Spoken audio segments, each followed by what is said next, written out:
विधानसभेत आपण 80 जागा लढून 60 आमदार जिंकून आणले, 60 आमदार. आणि जे आपल्याला आरोप करतात, शिव्या देतात, ते 110 जागा लढवून भास्करराव 20 जागा जिंकू शकले. यावरून चित्र स्पष्ट आहे. शिवसेना बाळासाहेबांचे विचार, आनंद दिघे साहेबांचे विचार घेऊन पुढे आपण चाललोय. आज घरात बसलेले लोक आज बांधावर जाऊ लागले. सगळ्यांना मी फिरायला लावलंय. सगळे लोक आता पहिले घरात बसायचे, आता लोकांमध्ये फिरायला लागले, बांधावर जाऊ लागले. पट्टा गेला, फेसबुक लाईव्ह गेला, सगळा गेला. आता काय राहिलाय?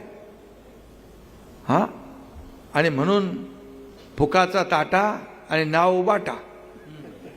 आता आंबे भास्कररावाच्या बरोबर सगळे आले. कोण राहिलं का तिकडे? कोणी राहणार पण नाही. कारण तुम्ही आम्हाला शिव्या देत राहा. हा एकनाथ शिंदे शिव्या आणि आरोपाने उत्तर देणार नाही, कामातून उत्तर देणार. आणि म्हणून मी कामातून उत्तर देत आलो.